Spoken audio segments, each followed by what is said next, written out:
Welcome back, everybody, to BSG number 28. In just a second, we're going to move on to a run of Garfield. But before we move on, there's a few things I quickly want to mention. First off, we just got a €5 donation from Albanix. No comment, but very much appreciated. And with that, I quickly want to mention we're only about €50 away from €30,000 total donated to the Dutch Cancer Society. So let's see if we can meet that over the course of these last couple runs today. In any case, without further ado, we're going to move over to Garfield Caught in the Act by Janglestorm. All right, I think I'm live. All right, hello everybody. Welcome to this game for Genesis. It's Garfield. I mean, what else could I say about it? It's a classic, I guess. So yeah, Caught in the Act. I'm gonna tell you all about it as I started this run. Let's just go into it right away. So it starts as soon as I start a new game, which is in 3, 2, 1, go. Okay, so I just skipped the lore of this game. Basically, Garfield and Odie are watching TV, but the TV set breaks down, so they try to fix it. They have a couple of spare parts left, which Garfield throws away, and out of that forms a monster called Glitch, who then zaps Garfield into the TV. So that's where we are right now. You see all these wires and stuff. And we have to play through a couple of levels or acts in order to get back to where we were. And it starts with this Dracula-themed level. So we have a couple of moves here. We have projectiles that we can throw. In this case, we got skulls. And we got melee attacks, which we use for nearby. So this first part of this level, we go through a couple of, tombs, really, or graves. And we have to pull a couple of tongues in order to get out of them again. So we, activate these elevators. There's an interesting one about this second one that I'm getting to right now. There's a glitch here that I could do, which lets me get out of this, grave a bit earlier. But it's kind of hard to do. It's almost like frame perfect, really. But it saves at least 5 seconds, if not more, if you do it like first try or so. And this is the final one of them. And yeah, I gotta keep in mind that these jumps, the platforms tend to end a little bit earlier than expected, so I have to keep that in mind. And just gonna make my way through here. Gonna keep everyone at the distance as much as possible because throughout the game I'll be taking quite a bit of damage as it is. Okay. That was a fence jump. Ideally, I would jump over the fence without actually hitting the fence, so I wouldn't be stopped by any damage whatsoever. So now we fight Count Slugula in this case. When I did this for Blind Race, when I first got to know this, it took me quite a while to figure out what to do here. But it was basically because those blinds that I'm pulling, they're not directly visible, so that was a bit of a tricky thing trying to figure out how that works. But as soon as you know, it makes perfect sense because you know Dracula, light, and all that. And we have to pull each of these blinds once in order to defeat this boss, so we're getting pretty close. And these bats can also be a bit mean, so I tried to get rid of those as well. There we go.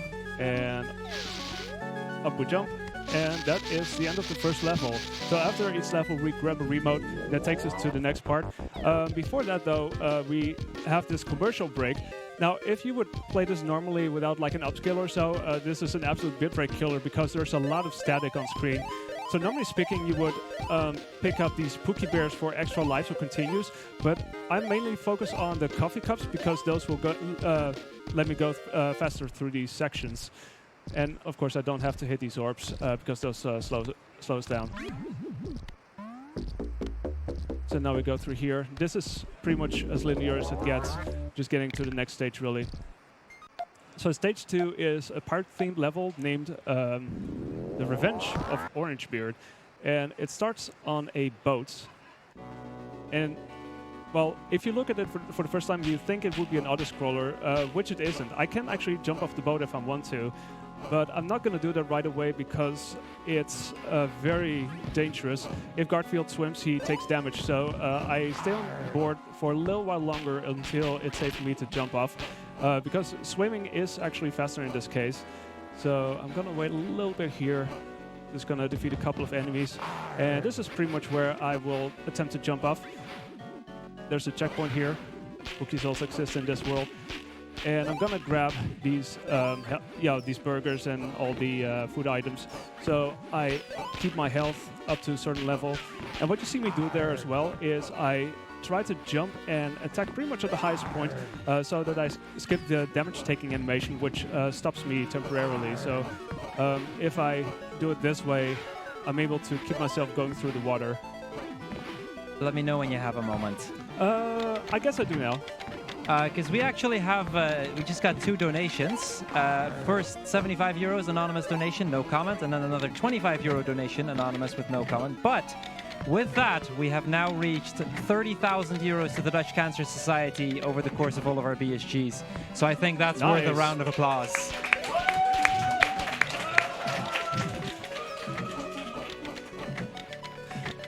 All right, so this is the final stretch of the boat ride. Anyway, we're back on the mainland. You see these coffee cups here as well. I can grab those. That make me briefly invincible for a while. You also see some other things like extra lives. I'm not going to pick those up because those lead to bonus games. And of course, those don't make the game as fast as they would be otherwise. Also, these birds will be quite a bit of trouble in the next section to come.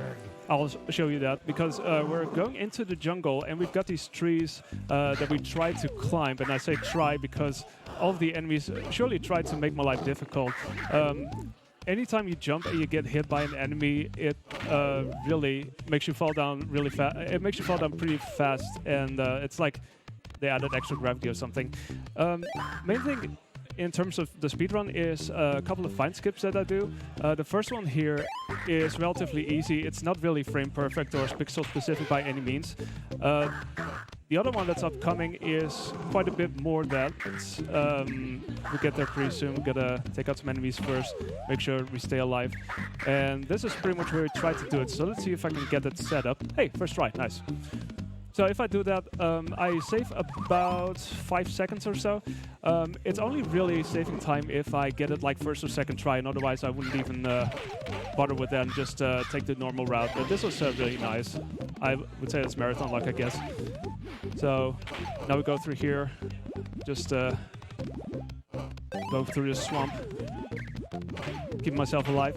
These are rocks that I can roll, but I don't actually need to, so I'm just gonna leave it there. Let's see, upcoming is this ledge grab right here. And we're gonna fight the second boss, which, surprise, surprise, is a skeleton.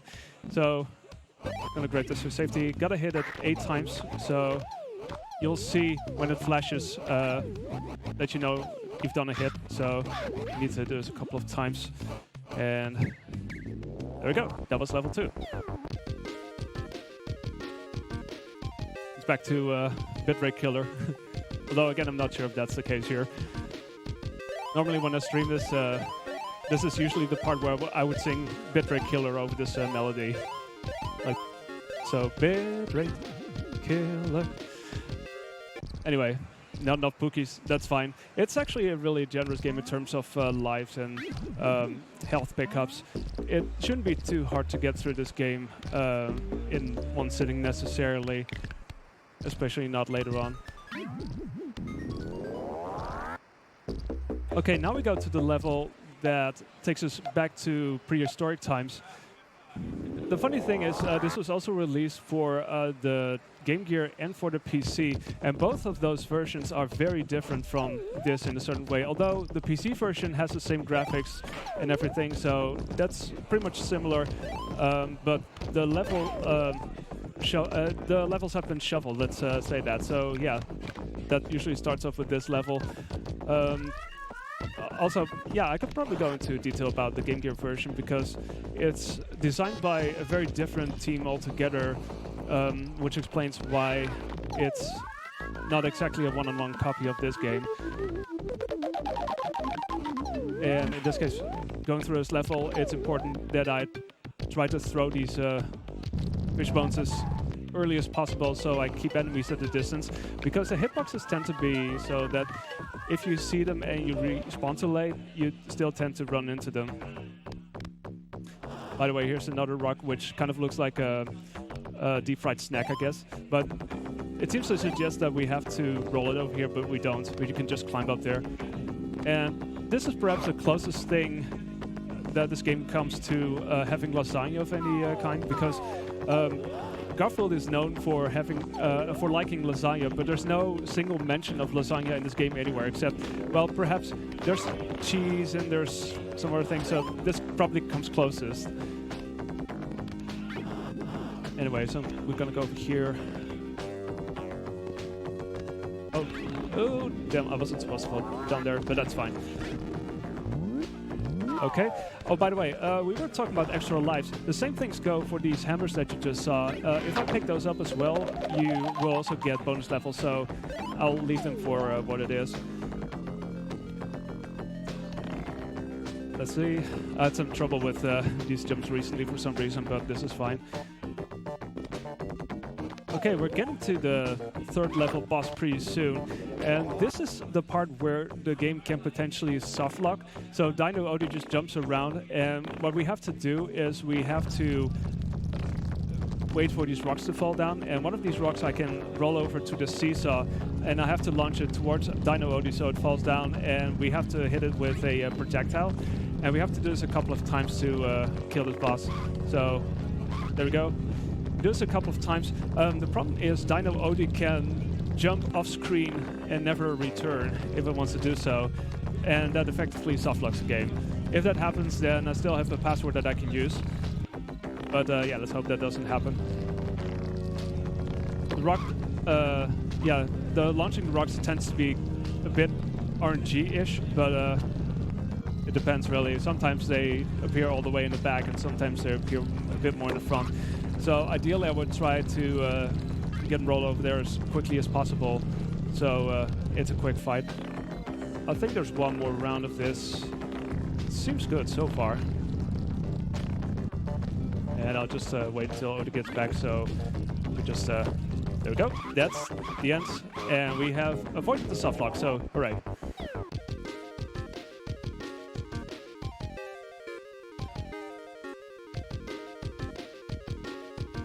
Okay, so it's time for another Pookie Collectathon. Well, not really, but... There we go, just before the orb.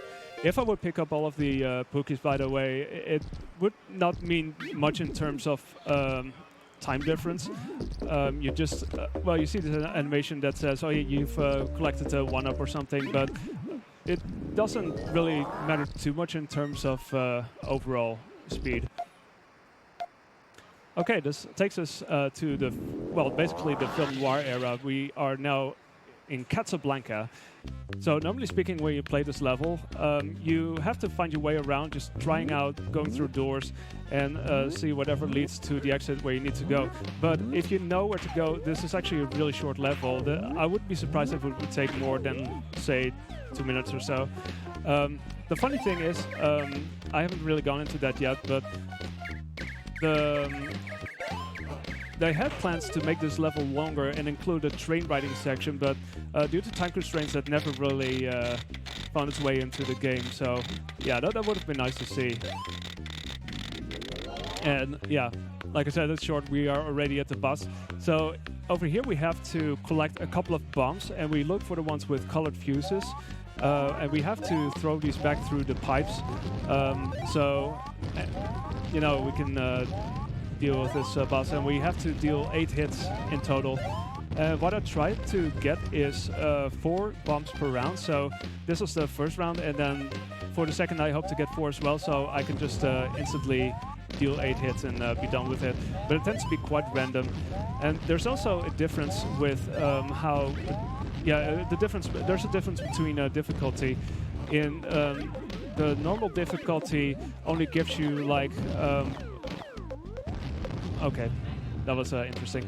Yeah, the normal difficulty, which I'm not currently playing at, gives you only 2 bombs per round or 1 bomb, and this is Kitty difficulty, which is sort of supposed to be the easier one, but it's not really noticeable except for a few tiny details.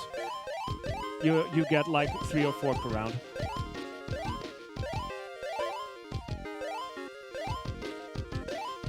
Okay, that was a pretty nice virtual break. Okay, so this is where I can explain difference in jump height. Because I'm doing a tiny skip here, if I jump straight up, I actually jump higher than when I jump sideways. So that's what you saw me do there. I was jumping directly up so I could get over that obstacle and skip a little bit of the road, so to say. Okay, so now we are in Egyptian times, and we are about to head up against a boss called Cleopatra. So again, it's not a terribly long level if you know what to do. So we've got a couple of things here. We gotta turn this platform around for a bit, open up this door, and get through.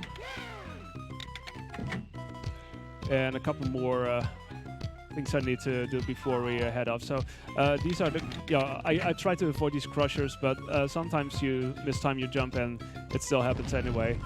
But that's okay. I mean, I think especially as soon as you know how to deal with the first one, then the rest is not too much of a big deal. So after we deal with these hands coming out of walls, we will be dealing with the boss.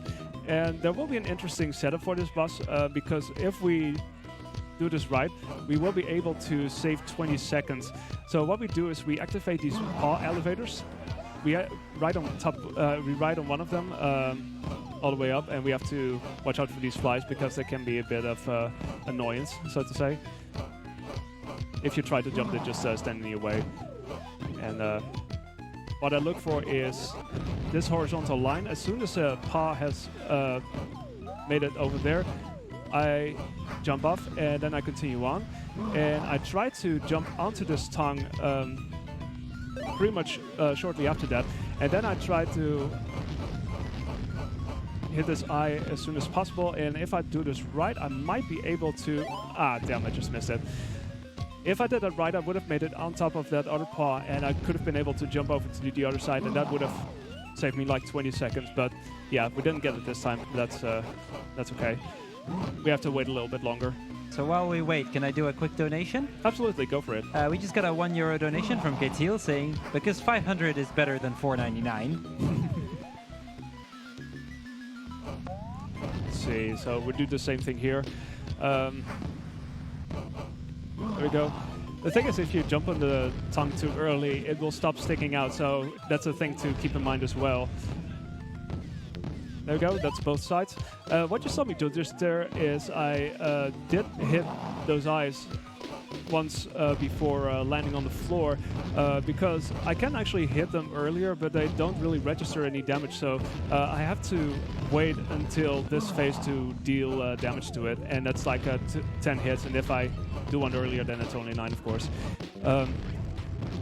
And we do a similar thing dealing with this snake's head. Just stand in a certain position, and there you go.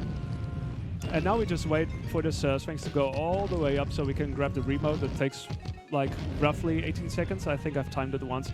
So yeah, if you've got another donation or so or any info, feel free.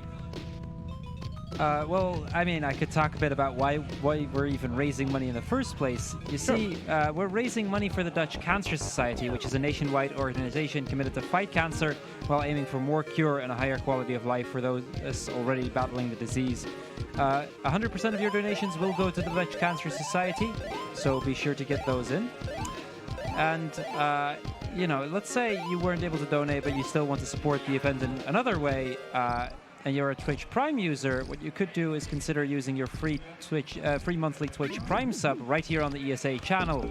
You will get access to both ESA's and BSG's emotes, and you will get to support both of the events. So really 2 for the price of 1. All right. So we are heading off against the final boss. So we finally meet Glitch, the monster who brought us here in the first place in the season finale. So this is quite an interesting boss fight. There's quite a lot of things that will be happening pretty soon. What we have to do is we have to flip these panels or these mirrors in order to deflect certain attacks from the boss back to him. And you see these lasers, so they basically bounce back. and I just try to flip every single panel because it sort of speeds up things. You don't really have to flip all of them, but just makes the whole thing go a little bit faster than it would have usually. And also I gotta keep in mind that whilst I'm making my way up, I try to make sure not to get knocked down by any lasers that appear, because there's gonna be a lot of them, as you can see. And this is the damage boost I take so I can make it to this panel. Thankfully, there's also a lot of health pickup, so I don't have to worry as much about staying alive through all of this. Let's see, when I got this, it's going pretty good so far. I sometimes have to wait a little bit before any of the lasers make it back up here. Mind if I do another donation? One quick, because I'm about to wrap up. Okay, we just got a €5 anonymous donation saying, "Gotta have me a good lasagna. Greetings from the US. Donation goes to a Hellfire Chasm for Final Fantasy." Thank you. Let's see. Oh, I forgot to flip this panel. There we go. What? Yeah, see, this is where it gets a bit tense. Okay, should be good. Just gotta flip the final two panels. Might take a little bit longer because I missed a couple of rounds, but that's fine. Just gonna make it over here. Okay, and now we just have to wait. Oh, just in time. Okay, time is gonna be as soon as the screen fades black after I grab the final remote, so get ready for that. Gonna do one more high jump. And there's the remote, and time.